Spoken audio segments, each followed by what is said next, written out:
Good evening, everyone.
Testing 1, 2, 1, 2, 1, 2.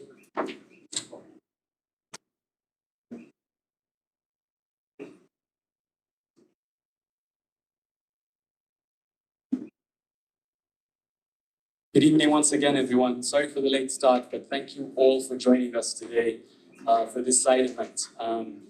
Thank you so much for taking the time to be here. Today's session, or this evening's session, will focus on the end-of-life cycle management of HFCs and ODSs. And with that, we have a coalition of several entities that have come together to discuss this topic and some illustrations as well. And those organizers are the Ministry of Environment, Japan, the Climate and Clean Air Coalition, the Overseas Environmental Cooperation Center, and the Institute for Governance and Sustainable Development, IGSD. Without further ado, I would like to welcome our first speaker, who will be giving our opening remarks, Mr. Teruo Kogu, the Director of the Office of Fluorocarbon Control Policy from the Ministry of Environment, Japan. Please welcome.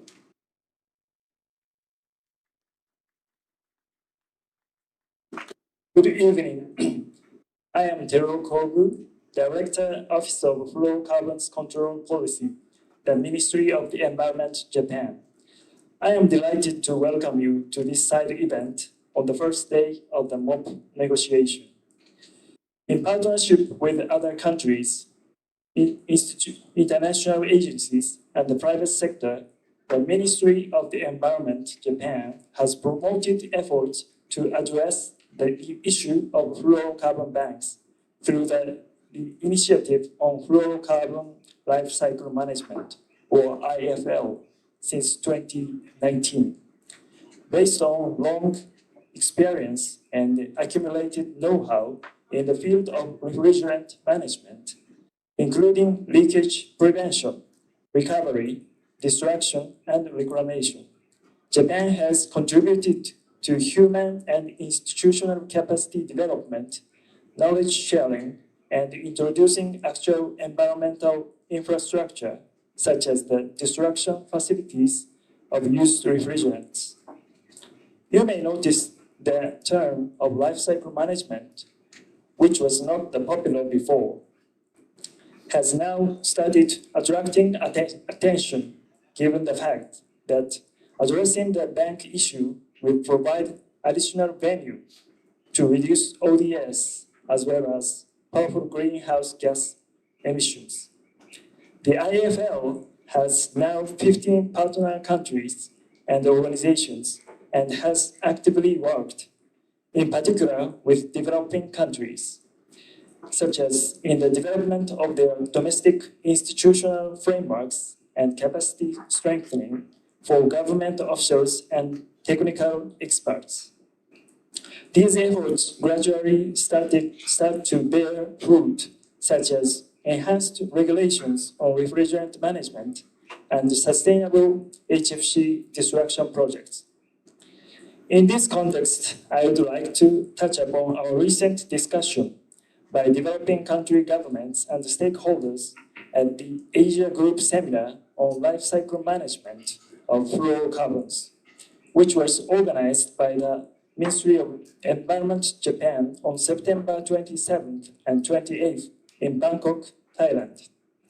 The participants highlighted their strong expectations to create an enabling environment for unwanted or used refrigerants to be properly collected and destroyed in a cement kiln and or waste incineration facility.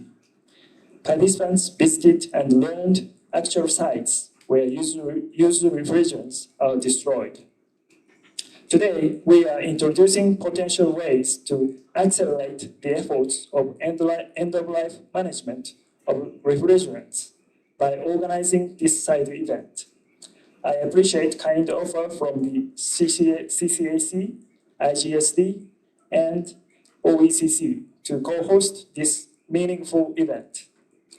Please enjoy conversation with participants and create a network to harness the life cycle management of fluorocarbons. Thank you. Thank you very much, Kobu-san.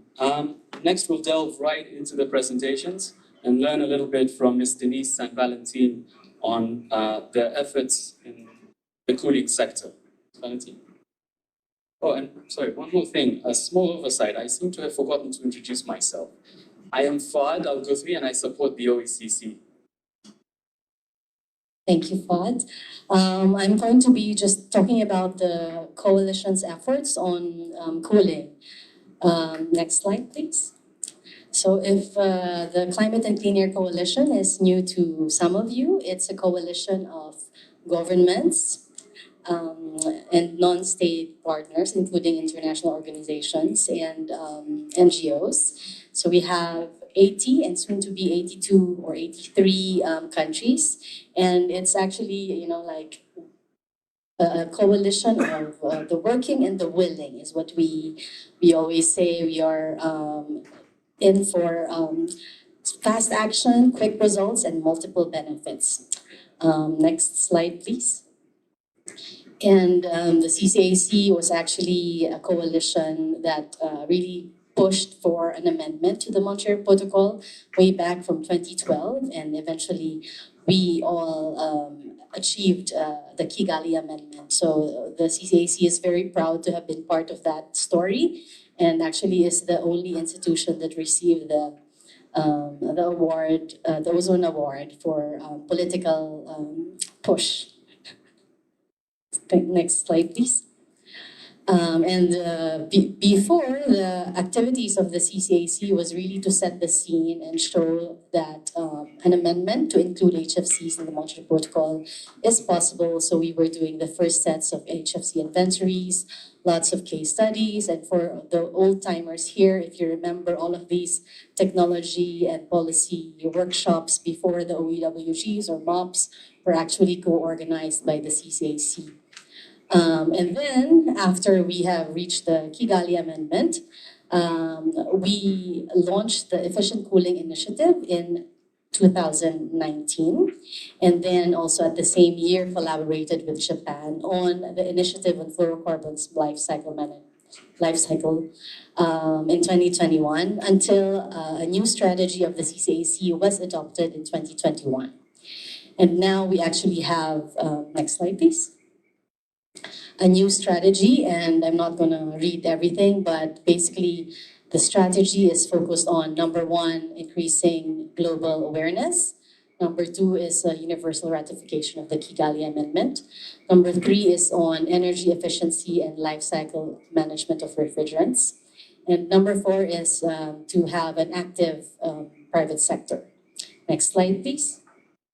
And we have a hub that basically is a partnership of interested partners and non-partners that also serves as a platform for peer-to-peer exchange and also a birthplace of ideas. And this is co-led by country partners. Next slide, please. Currently, the CCAC has a few projects that we are funding on cooling. I'm not going to read everything again. We will share the slides, but next slide, please. And just an example of what we've done. We collaborated with Ghana and Zimbabwe at their request, because they're CCAC partners, to actually convene African countries in Paris in last August to kind of dive into the issue of environmental dumping of appliances with obsolete refrigerants and are inefficient. So that.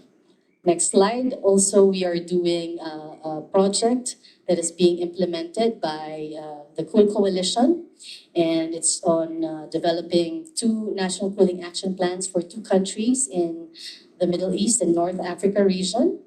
And at the same time, it also includes capacity building for all of the countries in the region, as well as developing like the methodology and promoting that. Next slide, please. Also, this is very interesting and really more related to our topic, and which is a project in Vietnam that we just approved and will implement soon. And it's on the MRV framework and refrigerant tracking system. And we are actually collaborating with Makoto's team for the implementation of this project in Vietnam. And in terms of new activities, we will also soon announce a new big project, 1 or 2 in the cooling sector. It's still being deliberated, but we'll be ready to announce the winning proposals by the early 2024. I'm not going to say, but there were a lot of interesting proposals that the CCAC received. We're also going to organize an in-person workshop together with interested partners. And this is basically a call actually to the CCAC partners and as well as non-partners who would be interested to collaborate with us to see like where the gaps are and where we can, do something together in a short term.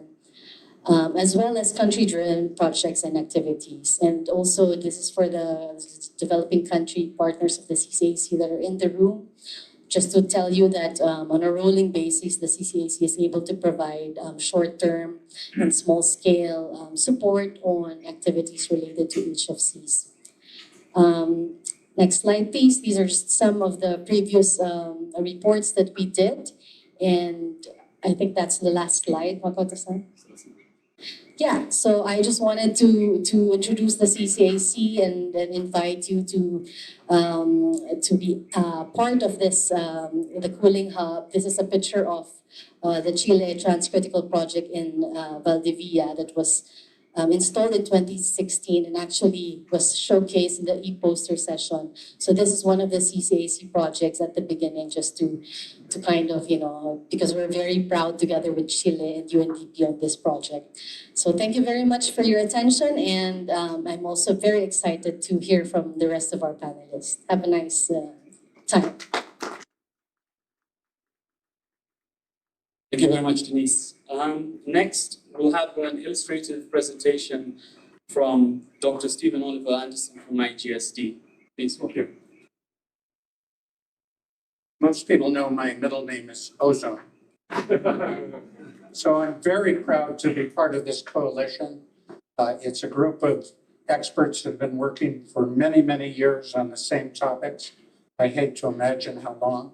And so it's respected and influential, and together has a lot more power than any of us could have alone. At the energy efficiency workshop, I mentioned that there were connections between accelerating the HFC phase down, the recovery and recycle, and the rest of the life cycle management. The idea of stopping dumping of the inefficient equipment with obsolete refrigerants, replacing the older equipment that was inefficient when sold and is improperly installed. And all of that yields up a lot of ozone depleting substance and HFC that needs destruction. Is there a slide clicker? Okay. Thanks. So it's a pretty easy description. I'm not going to dwell on the tipping points. I know you know about those, but the last one is the most important. The idea that you would have a local facility that were available to the enterprises in a country undertaking these heroic measures to protect the climate, and that it would end up being less expensive and it can achieve high standards of exhaust gas safety. This is remarkable. It's not often that you find technologies with all these advantages. Every region strengthened the protocol. Many of you know that there's conversations in the hallways about TFA and PFAS. All of the measures that are described by this coalition also mitigate those emissions that people don't want, not leaving that product to leak out of the existing equipment, recovering it every time you remove products from the market, destroying it right away in a system that gets rid of the TFA and the PFAS as well. So there's a collection of advantages that team up, and it's not just that you're destroying the ODS, protecting the ozone layer, you're getting a climate benefit, clean energy benefit because of the efficiency, on and on. So if you were to calculate the benefits, you would pay much more for what we're describing here than people ordinarily think that you should. So what we did for the portion of the cement kiln, if you went back, the TEEP has been brilliant over many years of trying to solve the problems of the misunderstanding of the parties to the Montreal Protocol. The baseline we started with is that industry deceived the parties to the Montreal Protocol into believing that there were low emissions from feedstock and process agent uses, and they didn't disclose things like HFC 23, PFAS, or TFA. And so the agreement was to exempt those uses, feedstocks and process agents, as if they were very low emissions, as if they were producing products important to society, and as if they were carefully managed so that there were no abuses. You just heard a presentation that there are massively higher emissions of 23 than can be justified by the claims of the production of 22 as a feedstock. So the response to that was, over the years, they prescribed destruction, but they were confused to want total destruction of the chemical that was collected rather than the maximum amount of chemical collected destroyed. So they made the process so expensive that hardly anyone undertook them unless there were very high ethics like in Japan or very high, brilliant corporate work in Australia. So going back, our challenge has been to explain that the ambition should be to protect the ozone layer and the climate, and the ambition should be to meet the standards you'd like to have for the stack gas emissions, but you're not trying to achieve some ridiculous goal like what they call 5 nines, 99.999 of all product put into the system destroyed. So you do that in principle, nobody does anything. If you made it 95 and you take 99% of it, that would be a lot better, right? That's the entire logic, is actually keep your eye on the ball. So this is a description of it. You can study it. We have a report that's coming out very soon. I don't want to dwell on this, but we put together people that I view as respected and influential. I'm sure you do. They're volunteers, but they're also people that are communicators.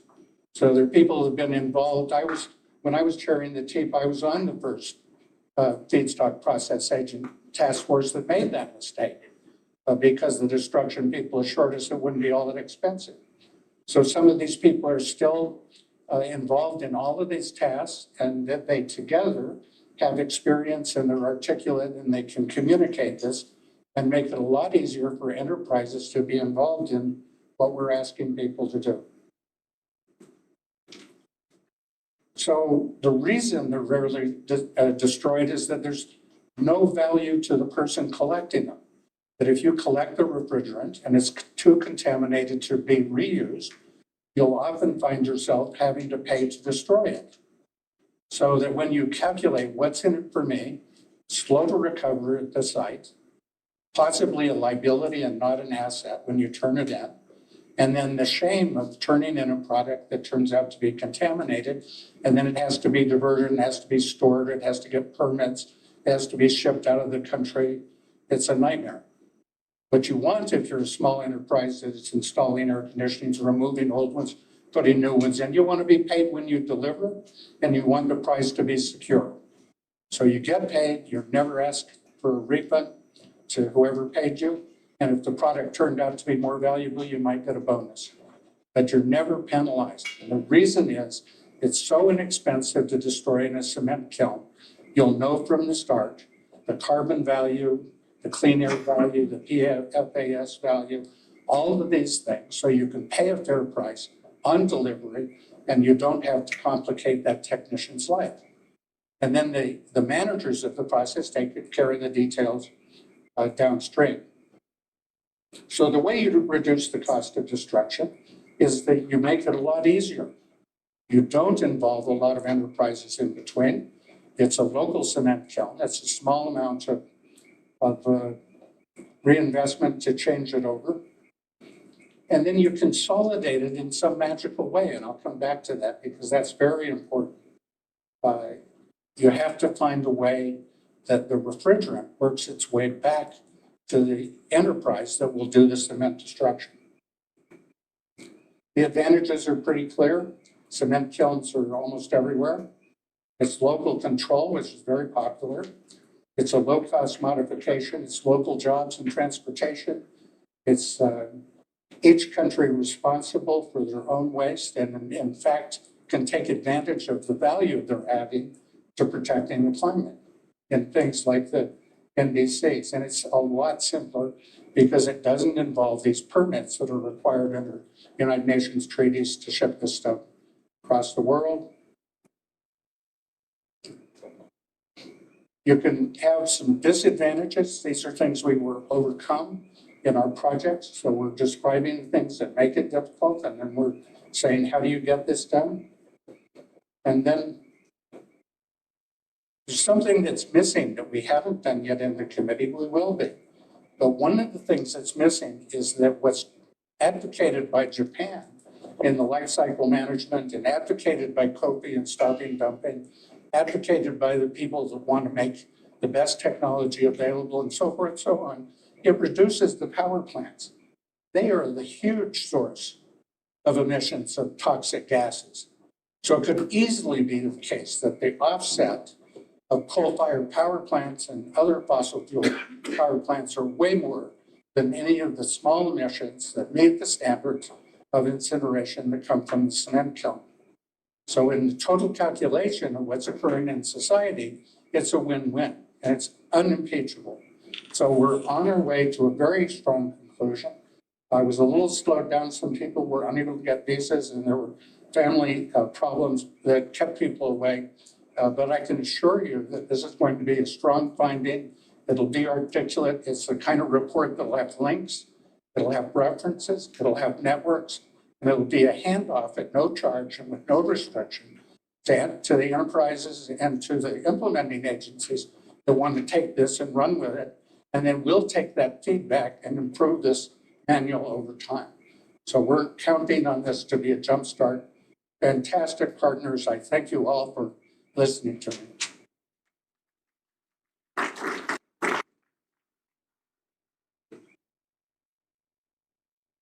Thank you so much, Dr. Anderson.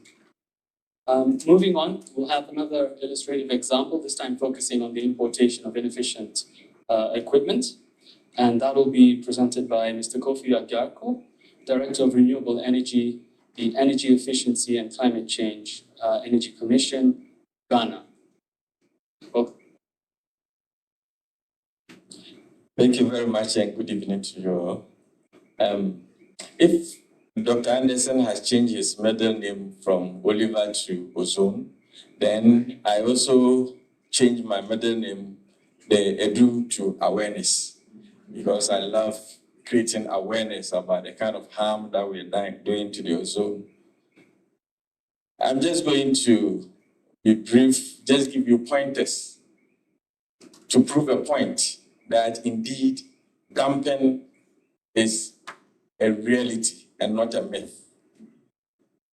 So anytime dumping is mentioned, people's attention are drawn to this. But this is not the only problem we have. Actually, the real dumping also occurs here, where the appliance is new, but it runs on obsolete refrigerant. And I hope you know that the refrigerant on which the air conditioner runs determines to a large extent, or is a factor of the efficiency of the appliance. So the obsolete refrigerants makes it expensive to run.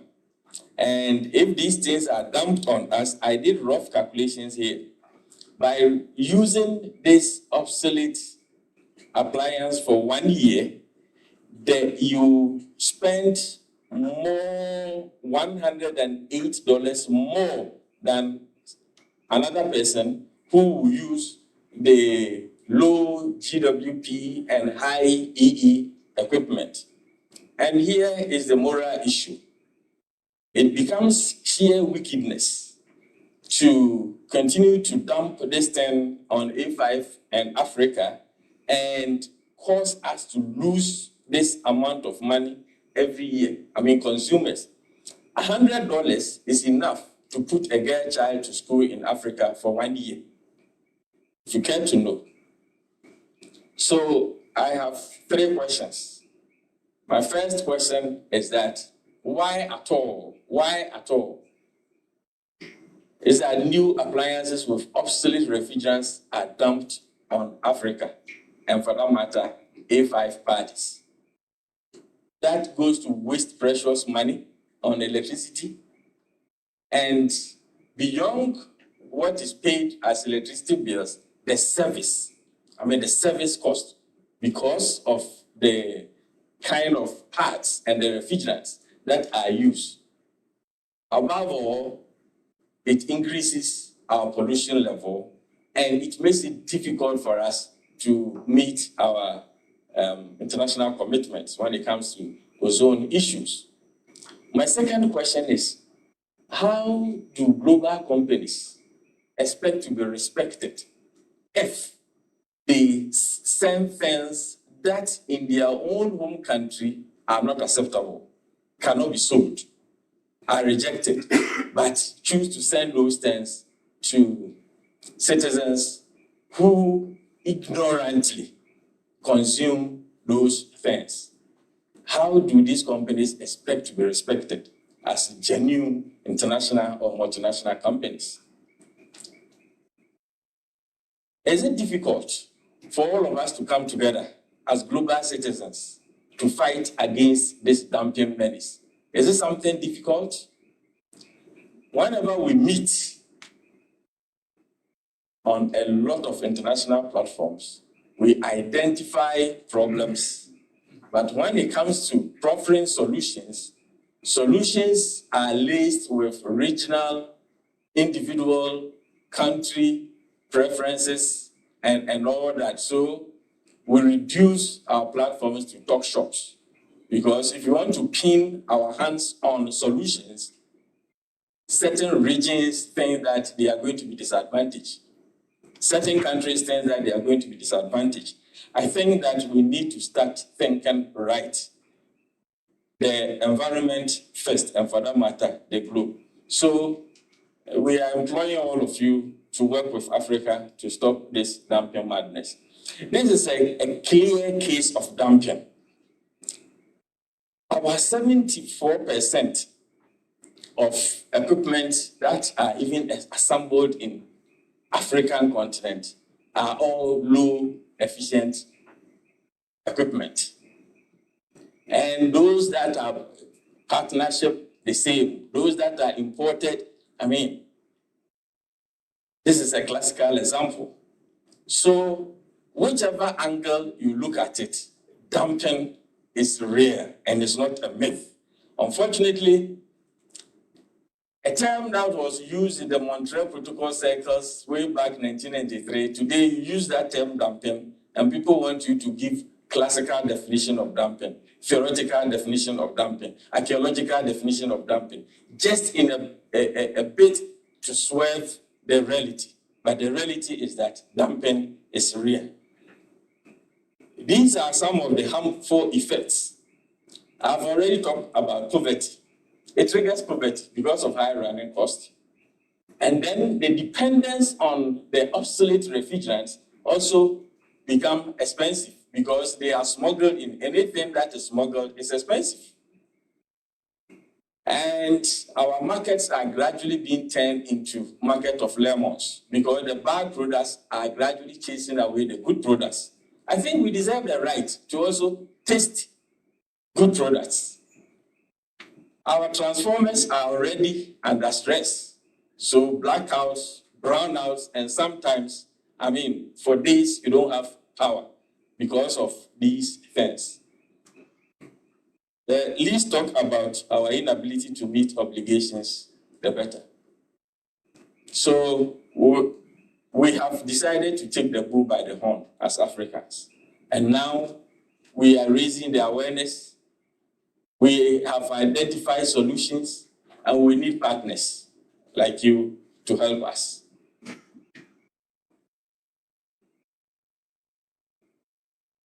Talk about dumping did not start yesterday. Even Conference of Energy Ministers in Africa have been shouting on top of rooftop for a very long time. And some people like us have also been shouting on top of rooftops at every opportunity that is presented to us. But I wonder if people are listening to us. So if you look at AMSET's development from Egypt to Durban, there has always been talk about dumping anytime the ministers meet. So it is not something new. This is a quote from a TIP report, which I think is very instructive. Low volume consuming countries that are technology takers, like A5, have the greatest potential to benefit from capacity building to implement policies to avoid risk associated with environmental dumping of inefficient technologies and obsolete refrigerants. This is more than the truth. We have notable African distinguished delegates, some, I think, are in this room, who have made statements about this sore situation. So, Ghana, on behalf, those of you who recall, about 2 years ago, we led Africa to come to present a CRP, and the rest is history. We have come back again because we need action and we need people like you to support us. This is where I'm going to end. And this is proverbial. If you look at the soil on which this hopeless boy is standing, the soil is good for nothing. It represents the environment. The way Africa is burning, the soil is getting cracked. 2, this boy, what hope does he have to live in this environment? I leave that to you to answer. Thank you very much. Thank you so much. That was a good ending to the presentation and something for us to think about. And to close off the presentation segment for this evening, I'd like to invite Mr. Makoto Kato from the Overseas Environmental Cooperation Center, Japan, to tell us a little bit about the recently concluded Asia Group Seminar on Fluorocarbons Life Cycle Management. Good evening, friends and colleagues. My name is Makoto Kato from the Overseas Environmental Cooperation Center, Japan. I am now here as head of the Secretariat of the Initiative on Fluorocarbons Life Cycle Management, or IFL. So today I am talking about the results of our recent workshop in Asia regarding fluorocarbons life cycle management. But to start with that, I would like to briefly introduce what is IFL.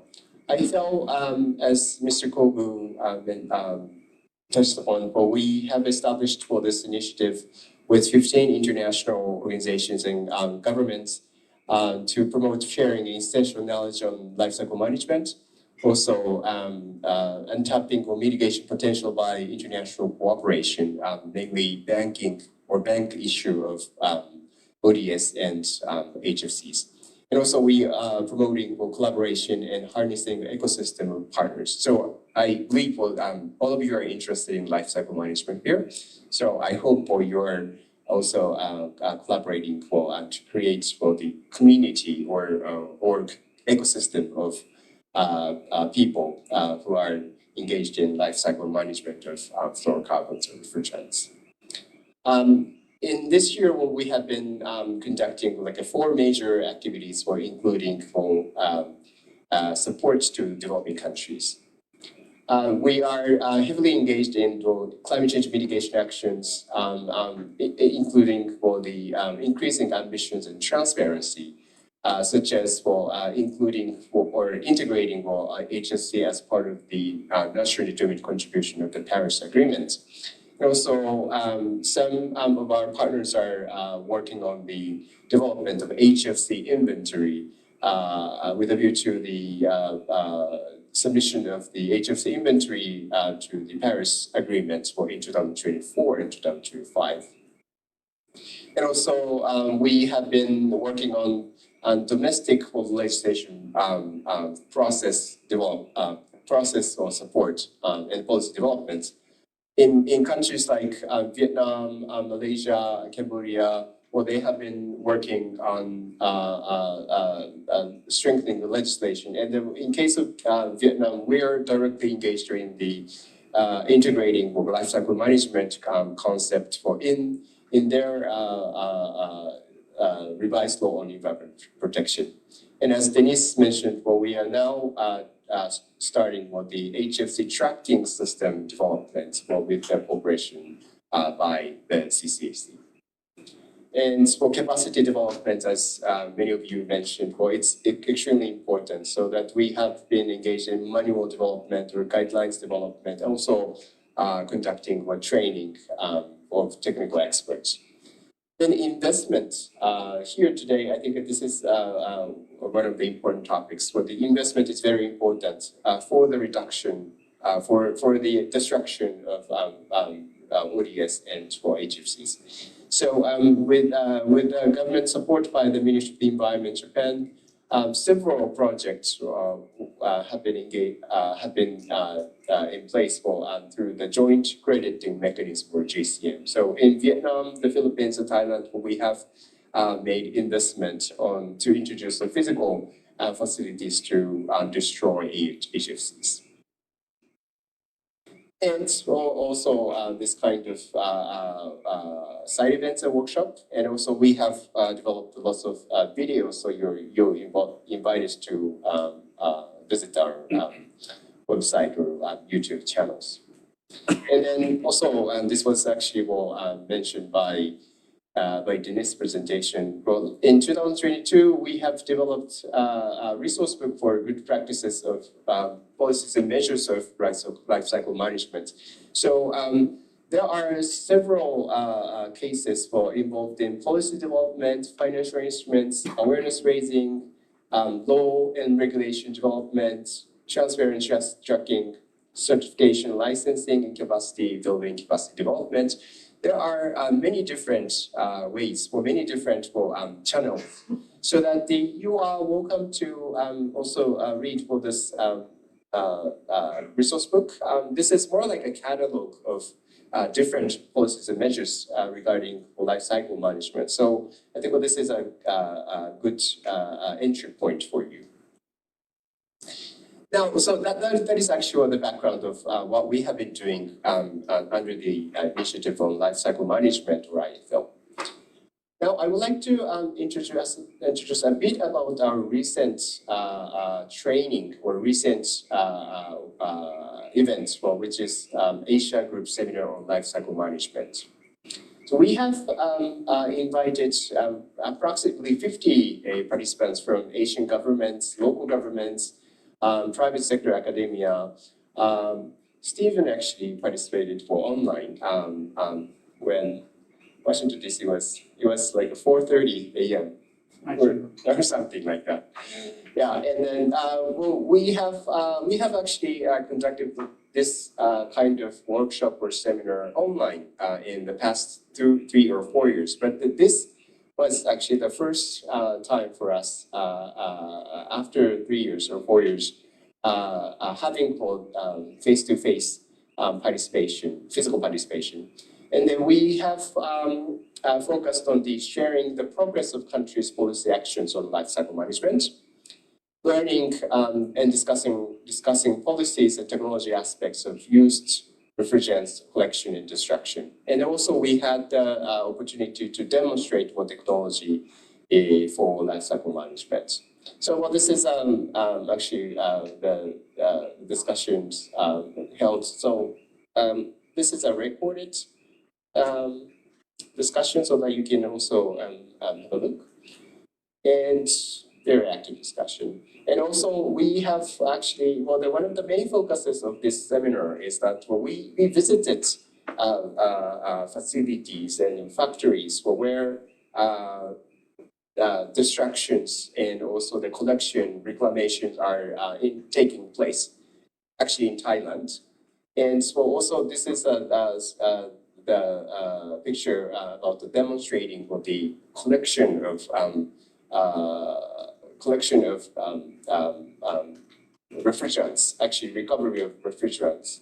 So this is a kind of like a light demonstration part, but as an extension of this kind of activities, in January, we're actually going to Cambodia to have a little bit more in detailed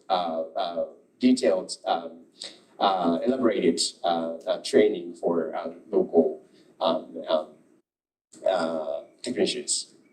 Then also this is the site where we saw the destruction. Well, this is we actually have like a cement kiln, and also this one is actually installation plant of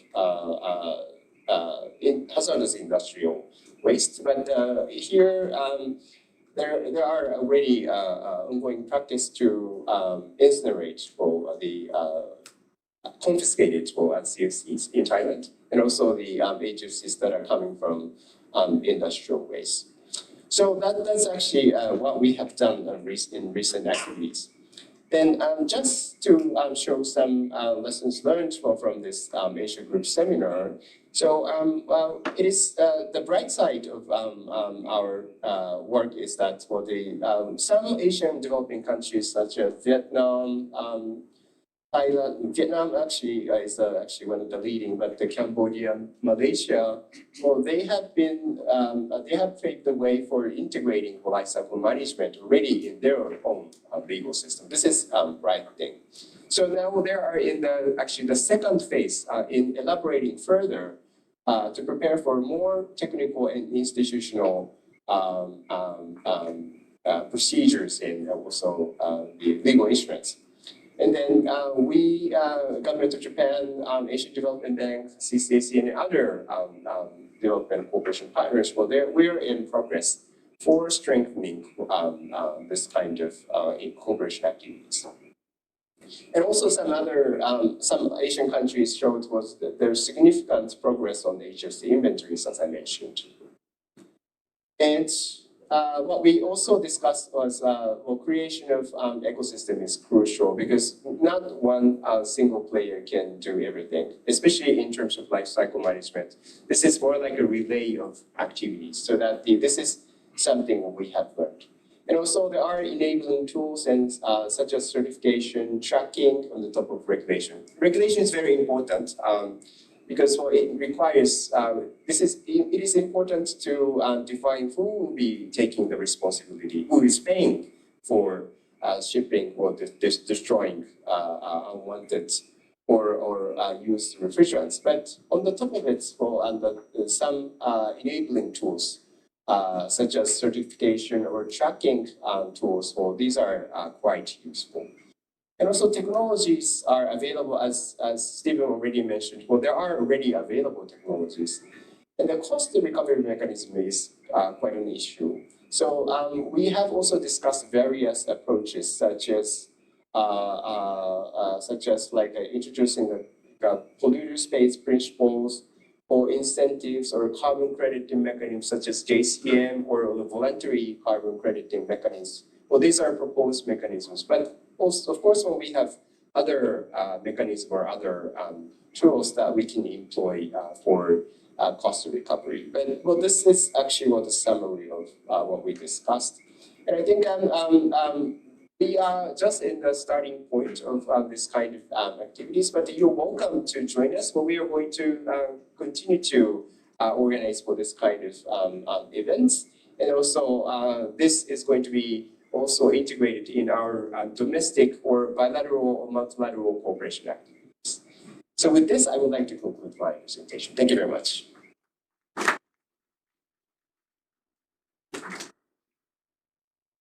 We have another round of applause for everybody who made a presentation today. Very much. So we'll move on to the next segment, which is very, very brief. It's about a 15-minute Q&A session moderated by Kato-san and Dr. Anderson. So if there's any questions, feel free to ask. I have a question for Kristen Tedonio. The question is there a university in a Connecticut town that's doing work that we should know about in this meeting? There is, I believe you're referring to, can you use the mic?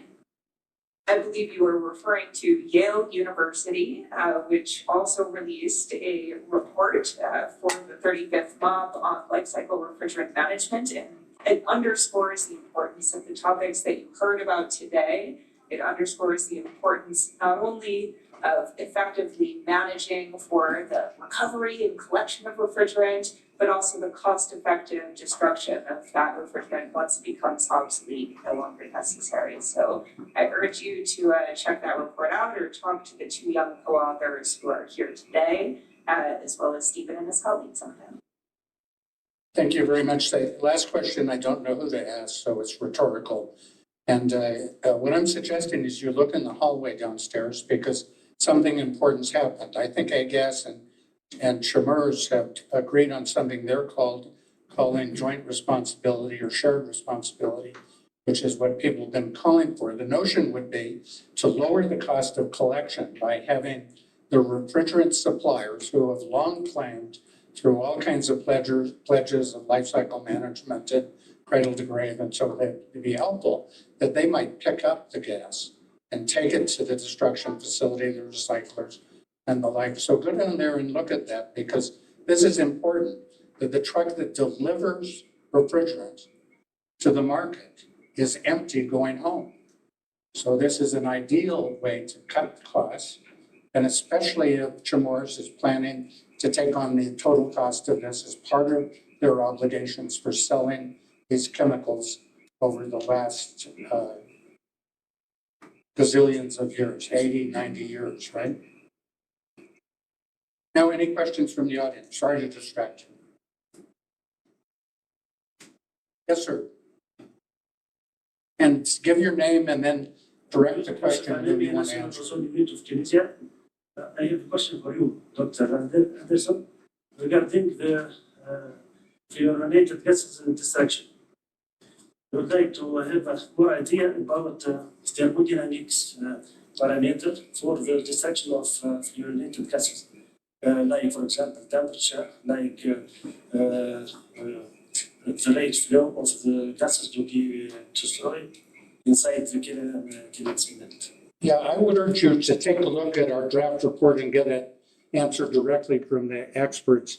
The simple answer is that there are technologies called refrigerant identifiers that are very helpful, and that they can, the people that do the lab work on deciding where a gas should go, whether it's going to destruction or recycle or reclamation, know how to make those separations simply.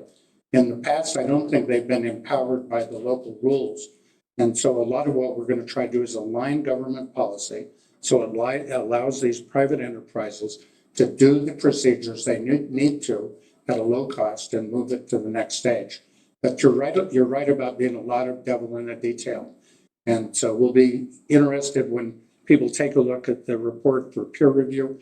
We'll be interested in having you ask tough questions. And if you know the answer, tell us the answer. We'll incorporate it in this. But you could see from CCAC that it's the same thing, that Japan and CCAC and the partners, when they write handbooks, they want the handbook to be comprehensive. They want it to be the final word. They want it to not leave people with more questions than they started with. Fortunately, cement kiln is the easy part of a complicated climate problem. I don't think it's going to be much of a problem. You could imagine, for example, you could pay for contaminated sample a bit based on the ODP and GWP values, and then some value for the tox that you're removing at the same time. And of course, people in the destruction business offset it if there's oil in the refrigerant that's a fuel. So this is a normal part of people earning money for products other than refrigerants. Hold the mic by your mouth. What's that? Hold the mic by your mouth. I'm sorry. I had to get carried away. I hope you heard most of what I said. I'm saying trust the experts, be inquisitive, and then help us make this project as good as we can so it moves fast and is replicated in a lot of places. Yes, Catherine? I guess we use this one. Okay. A follow-on, I'm Catherine Witherspoon, the Climate Works Foundation, formerly with the California Air Resources Board. You didn't talk about enforcement, surveillance. It's a follow-on question to parameters. You know, even if you know the design value, there's many incentives not to go to the highest temperature because it takes fuel. And so what are you thinking about? What's the working group thinking about to make sure that the thermal destruction is complete? You know, interesting. The question was, how do we make sure that there isn't fraud or deception or exaggeration in the business and we're not getting the benefits that we thought we were? And the truth is there's huge value in having an enterprise system like Australia where they had industry people watching over each other and that they had insiders that were constantly measuring, is it possible that chemical came from where they claimed it came from and was it fatally destroyed? And so it was a lot of transparency, a lot of direct involvement, but it's also the case that there's a track eater. So can you imagine, as simple as this, that an enterprise collects a bundle of refrigerant that they believe is too contaminated to recycle or reclaim, they take it to a facility, it's weighed and measured, it's calculated for the value of destruction, it's delivered to the next stop. It has to match the same spec. And then when the facility burns a cocktail made of a lot of things, it still has to add it. So it's not that hard, and we hope to make it the kind of legitimate business that isn't prone to this exaggeration. And because it involves an environmental issue of great importance, climate crisis, we hope that everybody will behave themselves, but we sure as hell will also do everything in our power to monitor this and make sure that we do have good insight sources and there are confidential rights to. The speaker right behind you that's reacting to the mic. So sorry. This way. Oh, You took and there are confidential ways to report misbehavior and then follow that up. So this is a business-like activity. This isn't some kind of motherhood thing. This is where we want it to work. Yes, sir. Is Mohammed Jajili, I'm the General Manager of the Tunisian Environmental Protection Agency. I work very closely with the focal point, the ozone focal point, Mr. Yusuf Hamali, and I understand perfectly his questions. We are at the point of beginning an experiment in this aspect of destroying different gases in the cement industry. And as a governmental body, I need to give authorization for that, to assess the impact. So I'm really but being a pilot project, I might go ahead and give the authorization. However, I'd be glad to cooperate with the special researchers, university professors, because they have a lot of questions. And myself, I'm a university professor. And the challenge is how to figure out the optimum setup in terms of temperature, flow rates, right combinations, time, and we need to do some experiments. But we need to, experiments is money. And we are not ready to do thousands and thousands. There are some statistical tools to, look at that. So we are open really for any help, especially for people who did it. I believe that there are certain people, they have had books already. So just to shorten our period of experiment and make it success with a minimum impact effect on the environment. Yeah, so Tunisia's ready to go. They're going to do a demonstration of destruction in a cement kiln or possibly a modified hybrid. They'd like to have the best experts in the world on board so they don't have to second guess consultants that are selling the same report to everybody. This is the place to come. We will not produce documents that have confidential elements. They will all be public domain so that there's no duplication of effort.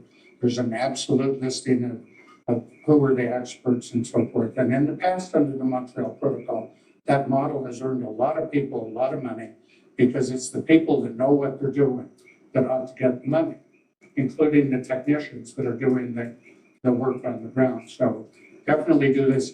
Before we go on, I'd like to, there was while I was listening, a question that should have been directed at Kofi, and that was, how can you get the government to be a good faith partner in a project that involves a complex technology? And I thought Kofi might just mention some of the reasons why BUN is such a good partner and some of the projects you've done over the years. Yeah, thank you very much. In the first place, we acknowledge that government is a very bad businessman. So we do not involve government when it comes to business. What we do as the Energy Commission is that we establish the enabling environment and allow the private players to step in to do their own thing. So for instance, so far we have done 2 successful market interventions for cooling appliances. The first one, yes, some of the champions will manage to talk to government to release about $3 million to provide as subsidy. So what we did was that the subsidy went directly to the consumer via the vendor. So if you go to the shopping floor, the tick price is there, but the consumer will pay the price minus a coupon that we will give to him so that then he will later redeem the coupon. The second one that we did was that one, it wasn't direct subsidy where we give money. The eco-fridges, that one we spoke with banks and we spoke with the vendors. So some banks who wanted the green card to enhance their image agreed to give loans for 1 year for interest free. So people were then encouraged to take that loan and pay it over 12 months without any interest rate. And that is another way we employ to kind of increase the market uptake of highly efficient equipment in homes. Have I answered your question, Prof? Thank you. Is it coming to me? Both. Anna Maria? Thank you. Good evening, everybody. Anna Maria Kleimeier with the Federated States of Asia Delegation. I have one first, I want to just thank all of the presenters. I thought that the presentations were really interesting and very complimentary. I really enjoyed the variety and learned very much in a short amount of time, which I think underlines how important all kinds of information sharing, capacity building, and knowledge around this issue is, especially for countries as we're still learning a lot about what can be done. So I have one very specific technical question, and then a process question. The technical question is, I come from a very small country with very small quantities of ODS and HFCs, but a very strong commitment to doing everything possible to protect the atmosphere. Is there a minimum quantity possible or necessary for collection and destruction in the different types of destruction technologies? Understanding that maybe not every small country, the Pacific region is mostly small countries. Maybe not every country would have a destruction facility we could transport, but what would be the minimum quantities necessary? So it's a sort of technical question. And then procedural question, thinking about the presentations from the CCAC and from Japan and the IFL process. If you could speak to what, in your view, based on the experience that you've now had in a number of countries, what could be done or what should be done to scale out the work that you have been doing so that all countries who want to be involved can be involved? What are the missing links? What could this forum provide so that it can sort of scale out the work that you have done in a few countries? Thank you. Your second question is, I think we're back in business. Turn the mic on. What do I do next? If you stand in the middle of the Stand in the middle, okay. It's good someone knows physics. So I'm going to answer the first part of the question really briefly, and I think you'll understand that obviously you need to look at every circumstance. But the bigger the amount removed, the more economic it is to destroy, because there is a fixed cost and then there's a collection cost. But even the smallest nations, if they went after the replacing of the old equipment with new equipment, there'd be plenty for destruction. So the amount of time it takes to collect and make the exchange, that could be a blip in the volume that would be significant. And then you'd be able to pull this off. Obviously, you'd want to agglomerate it in any other ways you could. But you would also, in a project like this, not try to cater to every market. You try to find the targets of opportunity where you get the biggest advantage right away. And then people try to say, well, under tougher circumstances, what can we do? But I think Denise and Ms. Cato, you have the answer for scaling up and how small it can you be. Thank you. I think that's a very good question, and coming from the NOU myself, from the Philippines actually, at the beginning, before I joined the unit and the CCAC. It's been an ongoing problem for many of the NOUs, especially those that have collected illegally imported refrigerants. So it actually does not motivate them to enforce their laws, because what do they do with the ODS, the bags that they collect, right? So I think now it's good because after many years, there's lots of experience that's being collected or happening. For example, Makoto was talking about the resource book that was produced by IFL together with with the CCAC, where you have cases. And I think what is important is that we talk more about it, we convene and have lengthier discussions, especially to the countries that are interested. Because if you're not interested, then it's not going to work, right? And also the private sector involvement. So that's where perhaps lots of partnerships can play a role, because we need to bring together the countries and the industry, as well as other voices like the NGOs and IGOs, to kind of find the best solutions, because the solutions will be different for the different countries. So for example, I was just whispering to Kofi on your question for the island countries, maybe you should just take it in your luggage to a MOP meeting and ask Japan, can you bring it home to your luggage and destroy it there? Because it doesn't work. But for other LDCs, for example, like Laos and Cambodia, well, in Cambodia they have more plants.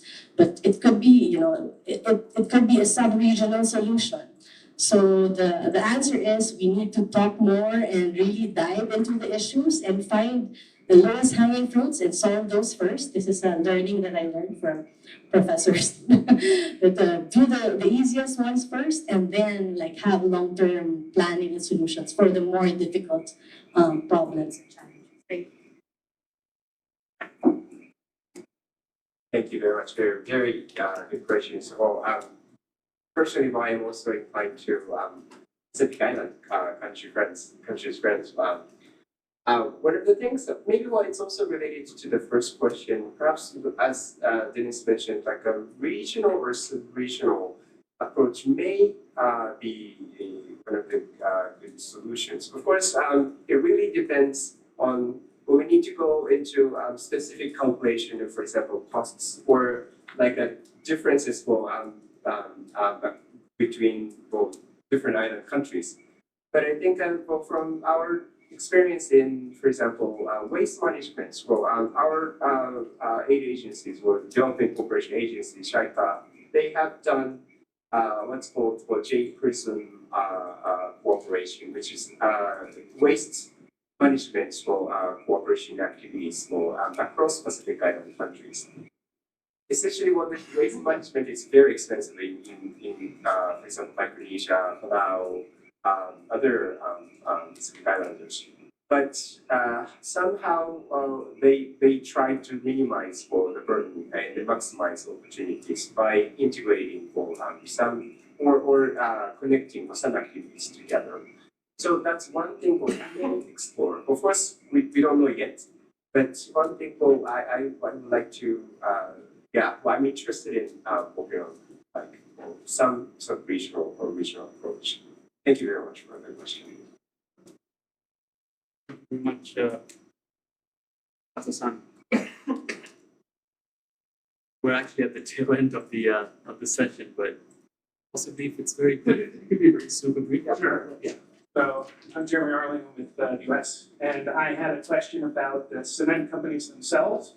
With there being more pressure on these hard to decarbonize sectors like cement, like steel, those types of things, are they themselves interested in this as a way to market their own cement as sort of like a lower embodied carbon cement and green cement, that kind of thing? Is Mohammed Rita Dear here still?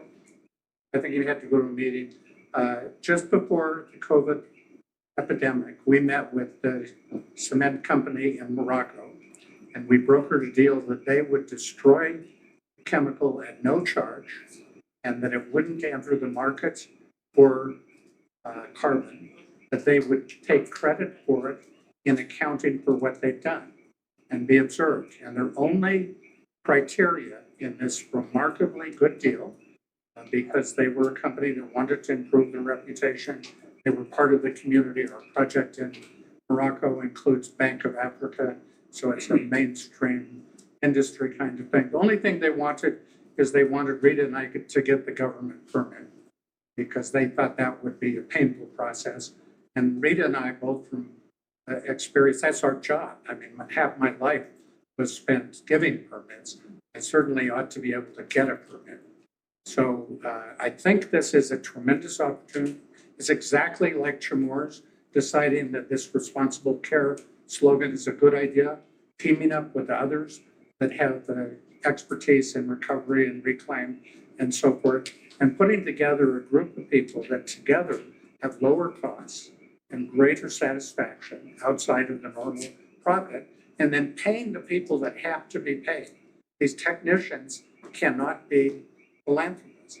They're trying to repair the equipment or install it as fast as they can and do it in a proper way, but they cannot be charged money for doing that. This has to be an attractive job. Greg Picker mentioned that in Australia, that the industry likes what happened under the Montreal Protocol because they professionalized the industry of life cycle management, and that the wages are higher than other trade professions that have similar levels of training.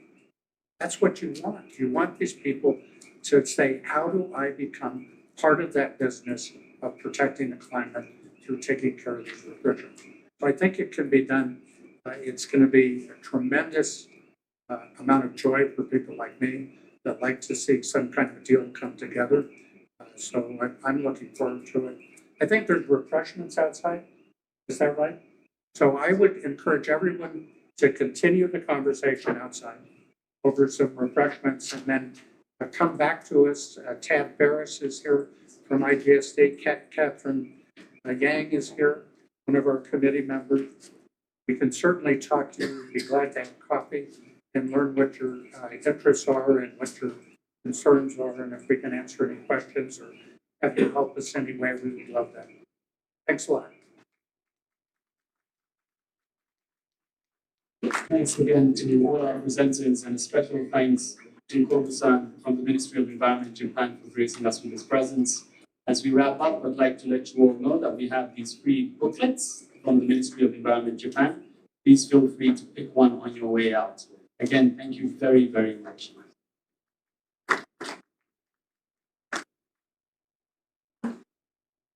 Thank you.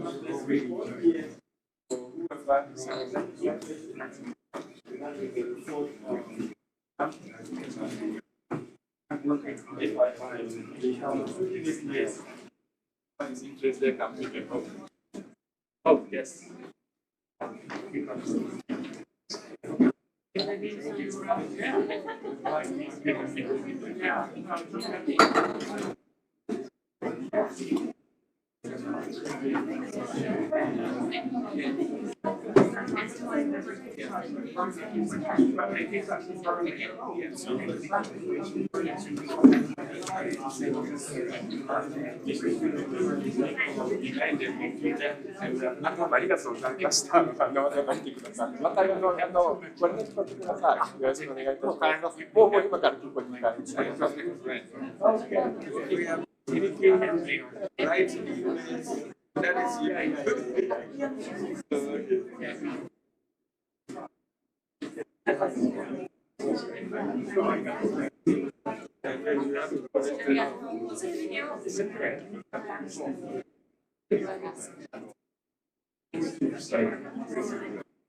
Thank you so much. Thank you. Good travels. Sorry, I keep repeating it because it's hot.